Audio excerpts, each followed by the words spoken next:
Do you want to know the secret to hit every shift every single time correctly?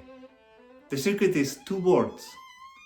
Go practice.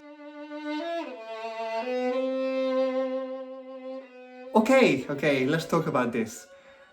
We need to know how to do it before we go practice. Otherwise, we don't know exactly what we need to practice. So in this video, we're going to go through how to shift effortlessly. But before, just a warning.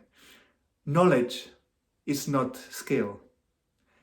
Knowledge times 10,000 is skill. According to Dr. Suzuki, unless we practice something 10,000 times, even if we know exactly how to do it, we won't be able to get it in our system and be able to do it. So it's very important that after this video, you go and practice. If you're new to this channel, my name is Guillermo Calvo, and I've been doing this new series called the Violin Virtuoso, where I am breaking down different skills and techniques that we need to learn to play the violin or the viola, and in a fun way and also interactive way. So to start today's video, I want to say that I'm going to give you 10 essential guidelines to shift correctly. But I'm not going to list them, I'm just going to mention them during the video. And I want to see how many of them you catch. And then at the end of the video, I'll tell you what the list is. And then you can check whether you got them all 10. I also want to say that this is part 1. It's going to be another part of shifting for a bit more advanced coming out very soon. Stay subscribed. The first exercise we're going to do today is ghost shifting. And no, it's not scary. In fact, it's quite fun. The idea of the ghost shifting is that when we shift, we need the thumb and the fingers to be very light and not hard on the strings, as light as possible to be able to move up and down. If you find this difficult, you can always use a cloth, put it under your fingers, and then move up and down like cleaning the violin. But the idea is that your thumb and your fingers move together effortlessly up and down the strings.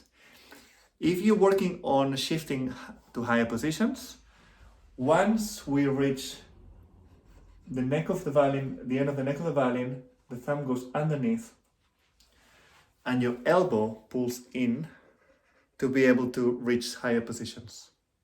You can see the thumb goes on the other side. I'll do it one more time from this angle. So you can practice going up and down as much as possible. Once you've done it a few times, I'll give you a little challenge. Try putting the bow also super light on any string.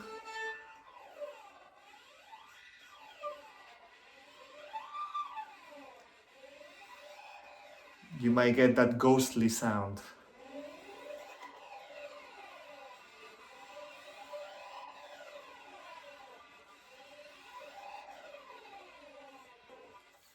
This action is the same action that we do to start vibrato. So if you watched any of my vibrato videos, they're just over here, you will see that this is the same exercise that we start for vibrato, just that vibrato is a smaller movement than shifting.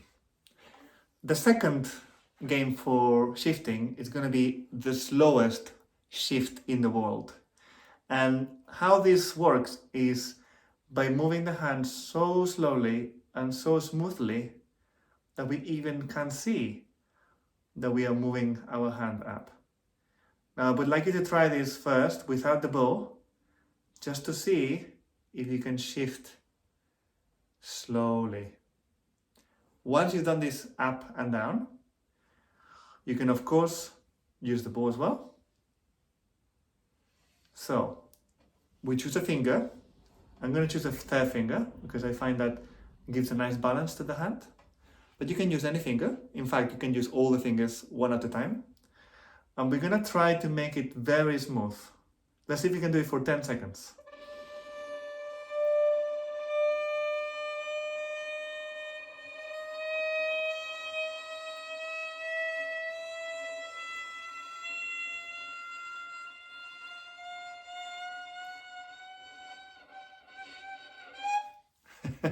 It's not the nicest sound in the world, but it is important to try this. Now we're gonna go backwards.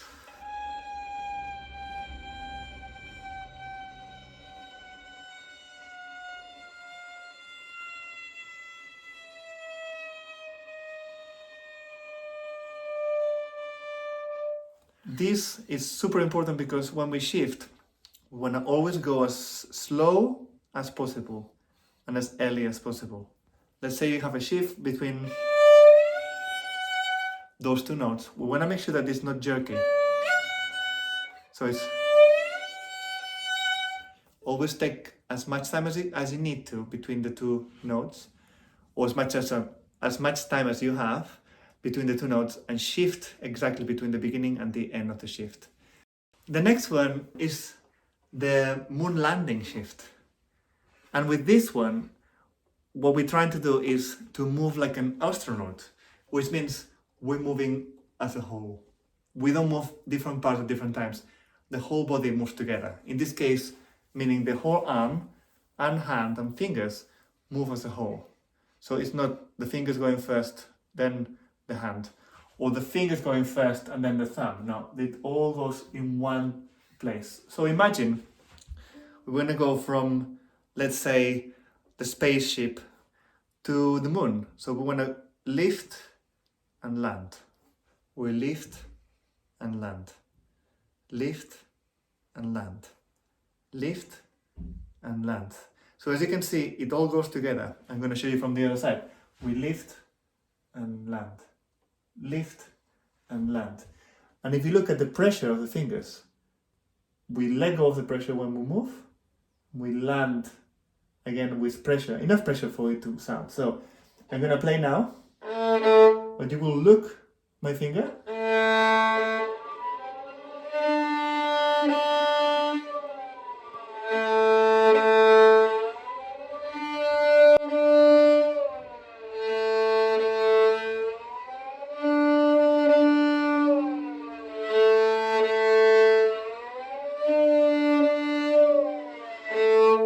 I'm going to give you a little challenge. Whatever shift you tried, I was doing first finger from first position to fourth, but you can do any position. Try to do it with your eyes closed and see if you can really feel the movement and feel the landing as well as the flying in between.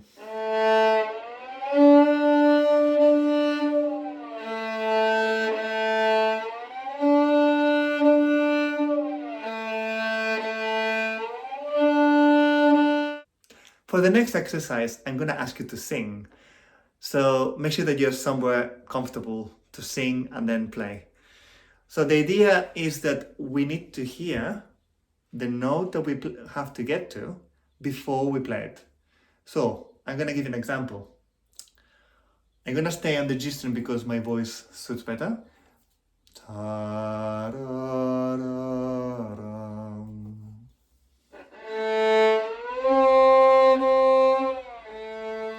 And then try with the first finger going up and down.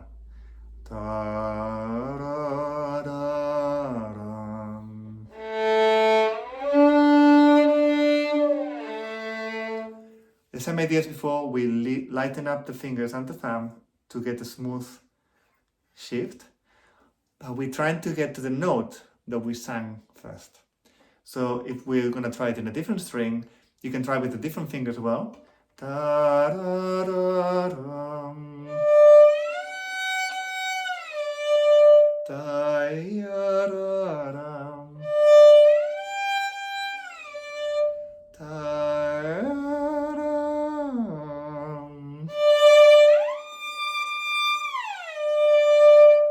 Just have fun, try different ones.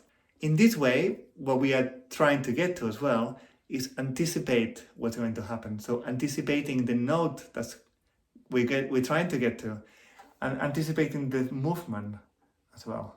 So before we move,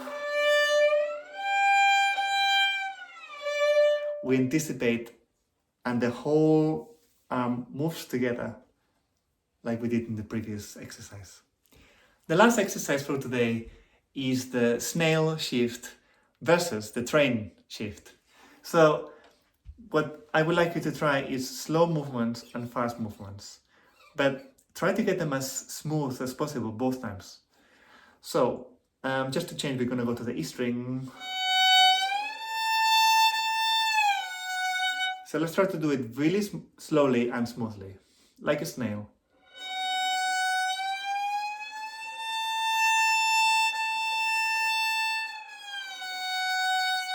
We anticipate before we move, we lighten up and we move.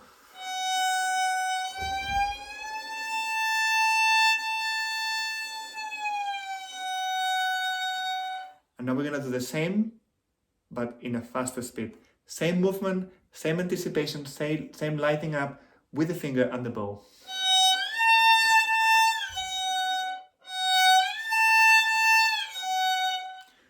So even faster maybe. But remember, no jerking. It's not a fast movement, it's not tension. It has to be nice and soft.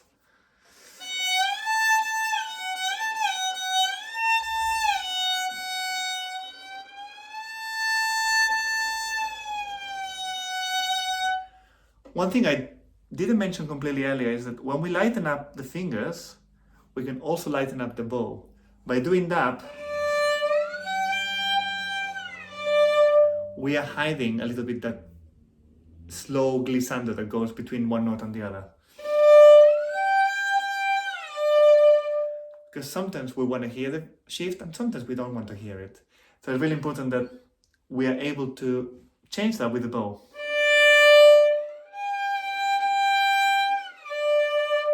And that also works with the slow and the fast. So we lighten up the finger, we lighten up the bow at the same time.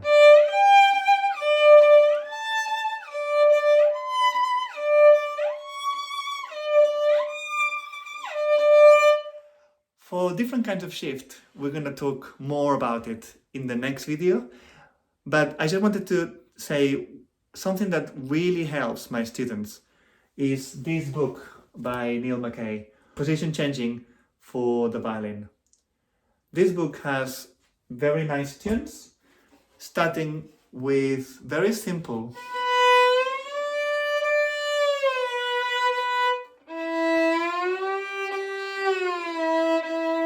start with a very simple shift and then it makes a whole piece out of it.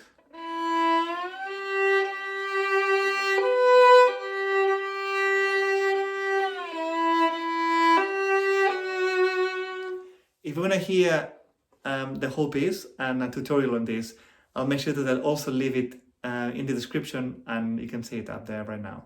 Bonus track, I'm going to give you one more exercise for you to have fun and to enjoy shifting like a pro. Use a familiar tune. I'm going to use Twinkle because it's the one that I use all the time and I find it easier for things like this. But here is the trick. We need to be able to play Twinkle on one string. So I'm going to choose the A string. I'm going to start with the first finger.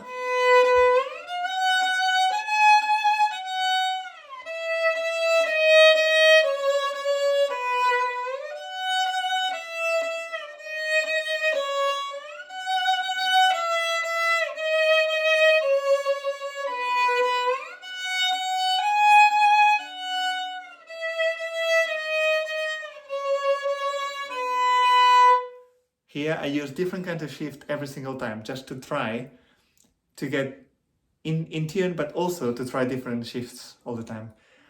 You can also try just with one finger, which is even more fun. So this time I'm going to start with the second finger, just to try only second finger all the way through.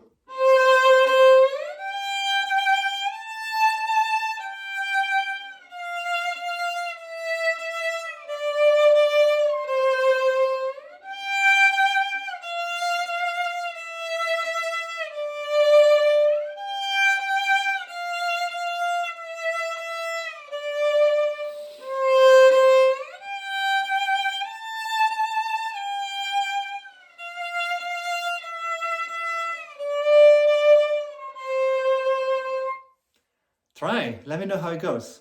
So, did you catch all 10 essential guidelines for shifting? Did you find that any of them are a little bit tricky than others?